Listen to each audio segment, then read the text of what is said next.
Chemistry में कुल 3 paper पढ़ने होते हैं। एक होता है इनऑर्गेनिक, दूसरा होता है ऑर्गेनिक, तीसरा होता है फिजिकल। तो आपको पढ़ना होता है इनऑर्गेनिक केमिस्ट्री, ऑर्गेनिक केमिस्ट्री और फिजिकल केमिस्ट्री। हमारा ये जो लेक्चर आज है वो एक्चुअली इनऑर्गेनिक केमिस्ट्री से स्टार्ट होगा। हम लोग पहले इनऑर्गेनिक केमिस्ट्री के बारे में पढ़ेंगे। तो इनऑर्गेनिक केमिस्ट्री में एक सिलेबस होता है जो आपको पढ़ना होता है। सिलेबस में अगर आप इनऑर्गेनिक हम शुरू करते हैं जो कि पहला पेपर आपका है, तो उसमें जो सबसे पहला टॉपिक होता है वह होता है एटॉमिक स्ट्रक्चर।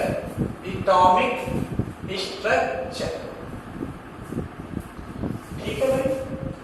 अब हमको केमिस्ट्री में बीएससी फर्स्ट ईयर में पहला पेपर इनऑर्गेनिक पढ़ना है और उसमें पहला चैप्टर क्या है, एटॉमिक स्ट्रक्चर होता है। इसको हिंदी में परमाणु संरचना कहते हैं, इस चैप्टर को हम शुरू करते हैं और समझने की कोशिश करते हैं कि परमाणु संरचना क्या होता है। ठीक है, आइए चैप्टर को शुरू करते हैं। हमने बताया केमिस्ट्री अगर आपका बीएससी पार्ट 1 में सिलेबस में आपने लिया है तो 3 पेपर, एक इनऑर्गेनिक, दूसरा ऑर्गेनिक, तीसरा फिजिकल। इनऑर्गेनिक को हिंदी में अकार्बनिक कहते हैं, ऑर्गेनिक को हिंदी में कार्बनिक कहते हैं, फिजिकल को हम भौतिकी रसायन कहते हैं। ये कुल 3 पेपर आपको पढ़ना होता है। ठीक है, हम पहले चैप्टर स्टार्ट करेंगे आज, जो कि है एटॉमिक स्ट्रक्चर। तो आज आपका बीएससी फर्स्ट ईयर का पहला चैप्टर क्या है, बीएससी फर्स्ट ईयर पहला चैप्टर एटॉमिक स्ट्रक्चर। हिंदी में कहते हैं परमाणु संरचना। तो इसमें सबसे पहला टॉपिक आएगा आपका कि एटम क्या होता है, व्हाट इज एटम। एटम को हिंदी में परमाणु कहते हैं, एटम को हिंदी में परमाणु कहते हैं। एटम शब्द का प्रयोग सबसे पहली बार जॉन डाल्टन ने 1809 ईस्वी में किया था। ठीक है, तो atom is a type term, एक टर्म है, शब्द है। Atom word first of all सबसे पहली बार जॉन डाल्टन ने प्रयोग किया था। ठीक, अब एटम की डेफिनेशन क्या होती है, क्या होता है परमाणु, हम लोगों को चर्चा करनी कि परमाणु क्या होता है। तो मैं आपको बता दूं कि एटम, जिसका मतलब आपने परमाणु हिंदी में पढ़ा है, उसका तात्पर्य क्या होता है। आपसे अगर मैं कहूं कि एटम की बात करता हूं तो आपको बता दूं, साइंटिस्ट ये कहता है इस दुनिया में हमारे चारों तरफ हर वो चीज जो स्थान घेर सकती है, जिसका अपना भार होता है, उसको हम लोग द्रव्य कहते हैं। इन इंग्लिश हम कह सकते हैं एनीथिंग विच ऑक्युपाई, कोई भी पदार्थ जो घेरता है स्पेस, स्पेस मतलब जगह को, एंड कंटेन मास, और उसका अपना क्या होता है, द्रव्यमान होता है, आर कॉल्ड मैटर, उसको हम लोग मैटर कहते हैं। तो हमारे समझ में आ गया कि मैटर क्या होता है। कोई भी चीज इस दुनिया में जो स्थान घेरती है, जिसका अपना वजन होता है, भार होता है, उसको हम लोग मैटर कहते हैं। साइंटिस्ट ने कहा कि इस दुनिया में सबसे छोटा कण जिसको हम तोड़ नहीं सकते हैं, उसको हम लोग क्या कहते हैं, तो कहेंगे उसको हम लोग परमाणु कहते हैं। क्या कहते हैं, परमाणु। हमारे भारतवर्ष के एक साइंटिस्ट थे, साइंटिस्ट क्या कह लें, एक महर्षि थे। उस महर्षि ने कहा कि इस दुनिया में सबसे छोटा कण जिसका हम विभाजन नहीं कर सकते उसको परमाणु कहते हैं। क्या कहते हैं, परमाणु कहते हैं। महर्षि कणाद नाम था उनका, महर्षि कणाद। महर्षि कणाद ने कहा इस दुनिया में सबसे छोटा कण जिसका विभाजन हम नहीं कर सकते हैं उसको क्या कहते हैं, तो हम कहेंगे उसको हम लोग परमाणु कहते हैं। ये बात समझ में? तो किसने कहा परमाणु?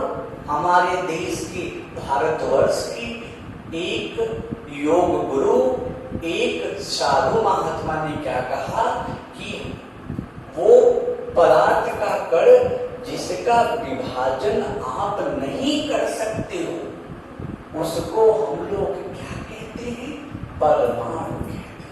कोई दिक्कत? फिर इसी बात को इंग्लिश साइंटिस्ट डेमोक्रिटस, क्या नाम है भैया, डेमोक्रिटस ने कहा कि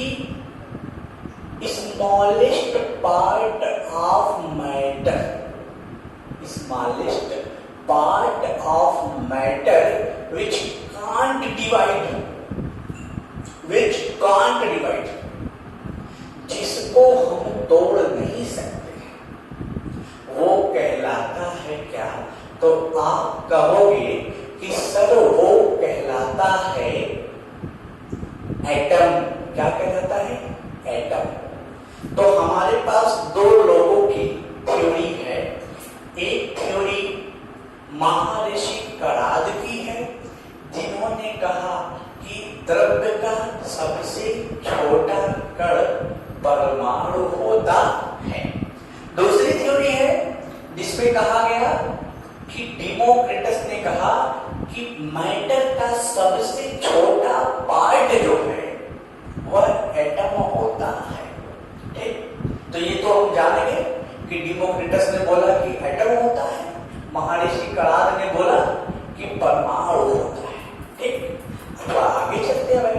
तो यार आगे चलेंगे तो 1809 में एक साइंटिस्ट थे जिसका नाम था डाल्टन। क्या नाम था, डाल्टन। इन्होंने एटम वर्ड का प्रयोग किया। क्या किया भाई, एटम वर्ड का प्रयोग किया। इन्होंने बताया कि एटम इस दुनिया का सबसे छोटा पार्ट होता है। पार्ट मतलब भाग होता है। ठीक है, अब हम लोग इसकी डेफिनेशन मतलब परिभाषा जानने की कोशिश करेंगे। ठीक है, आइए थोड़ा चर्चा करते हैं एटम के बारे में। जैसे सामान्यतः तो आप क्या पढ़ते हो कि एटम तो हमारा गोल होता है, गोल समझता है, राउंडेड होता है। उसके बीच में आप हिंदी में पढ़े हो नाभिक, और इंग्लिश में कहते हैं न्यूक्लियस। क्या कहते हैं? न्यूक्लियस। और ये जो गोला मैंने बनाया है इसको हम लोग कहते हैं कोश। क्या कहते हैं? कोश। कोश का मतलब अंग्रेजी में सेल होता है। ठीक, तो जो चारों तरफ का क्षेत्र होता है उसको हम लोग कोश कहते हैं, और जो बीच वाला भाग होता है उसको हम लोग नाभिक कहते हैं, मतलब इंग्लिश में न्यूक्लियस कहते हैं। इस नाभिक में प्रोटॉन और न्यूट्रॉन पाए जाते हैं। क्या पाए जाते हैं? प्रोटॉन और न्यूट्रॉन पाए जाते हैं। इस सेल में इलेक्ट्रॉन पाया जाता है, इलेक्ट्रॉन पाया जाता है। मतलब किसी परमाणु के नाभिक में प्रोटॉन और न्यूट्रॉन पाए जाते हैं, और उसके कोश में इलेक्ट्रॉन घूमता रहता है। ठीक, इतनी बात तो आप जानते ही हो कि एटम में न्यूक्लियस होता है और सेल होता है। Nucleus contain proton and neutron, and the outer shell contain electron. ठीक है, अब सवाल आता है कि क्या सर सिर्फ 3 ही लोग किसी एटम में होते हैं? नहीं, एकदम नहीं, इससे ज्यादा लोग होते हैं। कैसे पता चलेगा? मैं बताता हूं आपको। किसी एटम के न्यूक्लियस में प्रोटॉन और न्यूट्रॉन होता है, बट जरूरी नहीं कि उसमें सिर्फ प्रोटॉन, न्यूट्रॉन और इलेक्ट्रॉन ही एटम में पाए। इसके अलावा भी कुछ कण हैं जिसको हम अंग्रेजी में सब पार्टिकल कहते हैं। क्या कहते हैं? सब पार्टिकल। सब पार्टिकल में पहला आपका इलेक्ट्रॉन हो गया, दूसरा आपका प्रोटॉन हो गया, तीसरा आपका न्यूट्रॉन हो गया। इलेक्ट्रॉन की चर्चा करें तो इलेक्ट्रॉन को ई से प्रदर्शित करते हैं, और इसके ऊपर माइनस चार्ज होता है। प्रोटॉन को पी से प्रदर्शित करते हैं, इसके ऊपर प्लस चार्ज होता है। न्यूट्रॉन को एन से प्रदर्शित करते हैं, स्मॉल एन से, और इसके ऊपर आपका कोई भी चार्ज नहीं होता है।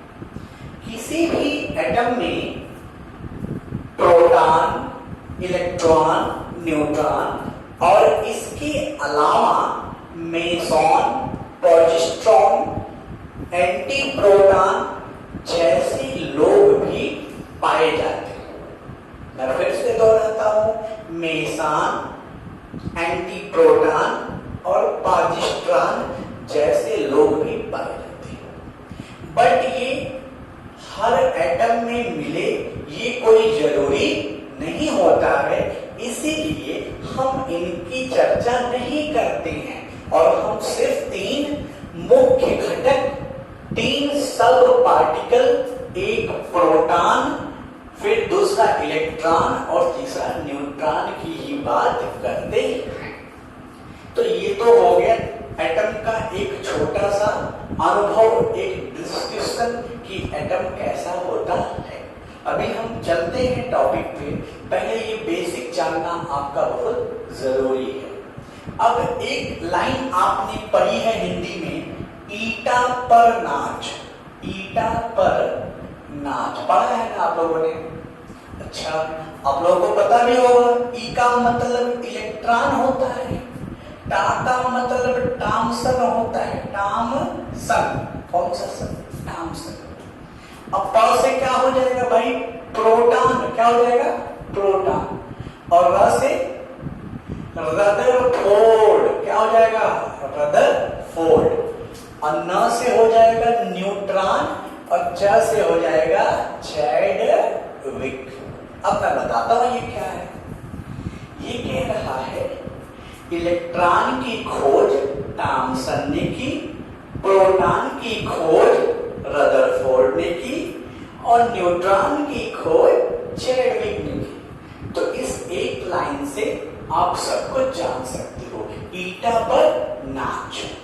तो ईटा पर नाचना नहीं है, हमको सिर्फ समझना है। ई से इलेक्ट्रॉन, ट से थॉमसन, माने इलेक्ट्रॉन की खोज थॉमसन ने की, प्रोटॉन की खोज रदरफोर्ड ने की, न्यूट्रॉन की खोज किसने की? बोलो भाई नाच है ना, तो च का मतलब चैडविक। इतना समझ में आ गया आप लोगों के। अब हम लोग थोड़ा आगे चलते हैं। अब हम लोग एटम की डेफिनेशन बनाएंगे। परमाणु कहते किसको है? कौन है परमाणु? ठीक, चलिए परमाणु की डेफिनेशन पढ़ते हैं फटाफट। तो पहले तो इसको मैं मिटा देता हूं जल्दी से और फिर मैं सीधे आपको आता हूं परमाणु पे। तो जरा यूपी बोर्ड के भी बच्चे होंगे हमारे साथ, तो मैं बता दूं आपको कि पहले मैं हिंदी में बताता हूं आपको, फिर मैं इंग्लिश में ट्रांसलेट करता हूं। देखिए, आपको परमाणु जानना है। परमाणु, तो परमाणु का मतलब था परमाणु अति सूक्ष्म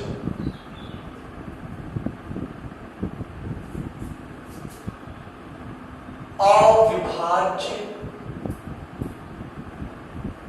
अति सूक्ष्म अविभाज्य गोलाकार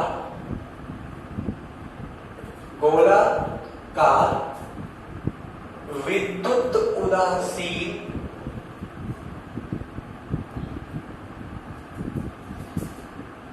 कण होता है जो रासायनिक अभिक्रिया में भाग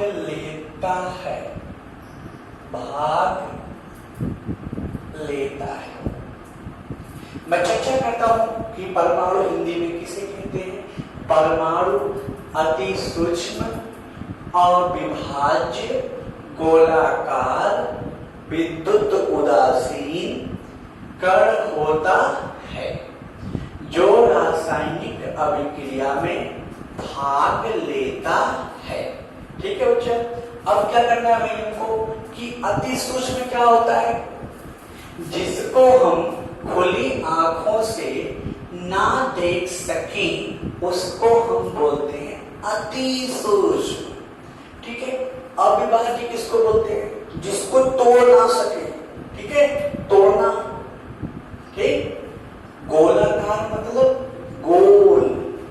अच्छा, एक शब्द आ गया विद्युत उदासीन। क्या है विद्युत उदासीन? ऐसा कोई कण जहां ना तो धनावेश हो और ना ही ऋणावेश हो, तो मतलब कोई चार्ज नहीं होगा, कोई आवेश नहीं होगा, तो उसको क्या कहेंगे? विद्युत उदासीन कहेंगे। आई बात समझ में? कण मतलब छोटा पार्ट होता है, पार्टिकल बोलते हैं इंग्लिश में, जो रासायनिक अभिक्रिया में भाग लेता है। जो किसी रासायनिक अभिक्रिया में क्या लेता है, तो आप कहोगे कि सर ये भाग लेता है, मतलब भाग नहीं लेता है, पार्टिसिपेट करता है। ठीक है, तो ये तो हिंदी में हो गया। हमको हिंदी में तो पढ़ना नहीं है, हमको तो इंग्लिश में पढ़ना है। तो आइए इंग्लिश में पढ़ते हैं कि परमाणु किसे कहते हैं। तो हम लोग ये डेफिनेशन जो हिंदी में पढ़ के आए हैं उसको आज इंग्लिश में पढ़ेंगे। तो आज आपको हम लिखेंगे एटम की डेफिनेशन। किसकी डेफिनेशन? एटम की। तो भाई एटम की डेफिनेशन लिखना है हम लोगों को, तो लिखेंगे एटम इज स्मॉलेस्ट, लिख दिया, spherical spherical, smallest spherical, electrically neutral,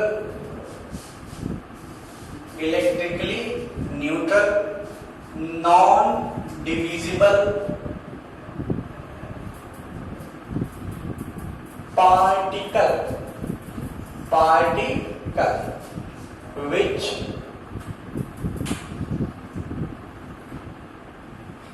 participate in chemical reaction। तो भाई देखो ये क्या है, बहुत सिंपल सी बात है। एटम इज स्मॉलेस्ट समझ में आता है छोटा, स्फेरिकल मतलब गोल, इलेक्ट्रिकली न्यूट्रल का मतलब विद्युत उदासीन, नॉन डिविजिबल का मतलब जिसको और ना तोड़ा जा सके, पार्टिकल मतलब कण, विच पार्टिसिपेट का मतलब होता है भाग लेना। कहां पे भाग ले रहा है? केमिकल रिएक्शन में। उसको क्या बोलेंगे? एटम बोलेंगे। तो atom is smallest spherical electrical neutral non divisible particle which participate in chemical reaction, जो पार्टिसिपेट करता है कहां पर? केमिकल रिएक्शन में। तो आज हमने सीखा कि एटम क्या होता है। आपको डेफिनेशन लर्न कर लेना है, ठीक है। अगले लेक्चर में जब लोग आएंगे तो मैं पूछूंगा आप लोगों से कि आपने एटम की डेफिनेशन पढ़ी कि नहीं। Atom is smallest spherical electrical neutral non-divisible particle which participate in chemical reaction। तो ये तो हो गई एटम की डेफिनेशन। तो आपने एटम की डेफिनेशन पढ़ लिया, ठीक है भाई। अभी हम लोग इसको इरेज करेंगे, मिटाएंगे, फिर मैं आपको बताता हूं एटॉमिक नंबर किसे कहते हैं और एटॉमिक मास। उसके पहले हम थोड़ी और बात करते हैं। मॉडर्न डे में, in modern day atom are divided atom are divided and contain मतलब रखता है 3 सब पार्टिकल। मॉडर्न डे में एटम डिवाइड होता है और 3 सब पार्टिकल रखता है। पहला होता है इलेक्ट्रॉन, क्या होता है? इलेक्ट्रॉन। दूसरा होता है प्रोटॉन, तीसरा होता है न्यूट्रॉन, ठीक है। तो ये चीज मॉडर्न डे में कही जाती है। मॉडर्न लाइफ में हम लोग एटम को भी डिवाइड कर सकते हैं और डिवाइड करने के बाद पता चलता है उसमें इलेक्ट्रॉन होता है, प्रोटॉन होता है, न्यूट्रॉन होता है। तो अभी थोड़ी देर पहले लेक्चर में आपने पढ़ा कि बीच में न्यूक्लियस होता है, चारों तरफ क्या होता है? सेल होता है। न्यूक्लियस में कौन रहता है? न्यूक्लियस में प्रोटॉन और न्यूट्रॉन रहते हैं। और सेल में कौन रहता है? तो आप बोलोगे सेल में इलेक्ट्रॉन रहता है। ये कौन है भाई? एटम है। कौन है? एटम है।